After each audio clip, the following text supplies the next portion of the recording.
सोमवारी सायंकाळी 5:30 वाजता तळोजा जेलमधून आरोपी अक्षयला घेऊन ठाण्याकडे निघालो। व्हॅनमध्ये संजय शिंदे, निलेश मोरे, अभिजित मोरे, हरीश तावडे हे पोलीस अधिकारी होते। संजय शिंदे ड्रायव्हर शेजारी तर निलेश मोरेंसोबत 2 पोलीस आरोपीच्या शेजारी होते। अक्षय शिंदे शिवीगाळ करत असल्याचं निलेश मोरेंनी संजय शिंदेंना फोन करून सांगितलं। निलेश मोरेंच्या फोन नंतर संजय शिंदे स्वतः अक्षयच्या समोर बसले।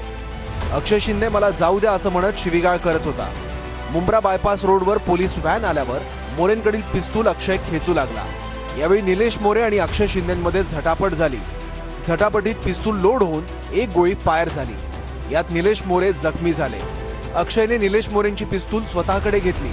अक्षयने संजय शिंदे, हरीश तावडेंच्या दिशेनं गोळ्या झाडल्या। सुदैवानं अक्षयने झाडलेल्या गोळ्या पोलिसांना लागल्या नाहीत। संजय शिंदेंनी प्रसंगावधान राखून स्वरक्षणासाठी एक गोळी अक्षयवर झाडली। गोळी लागल्यानं अक्षय शिंदे जखमी झाला। नंतर त्याच्याकडील पिस्तूल घेतली।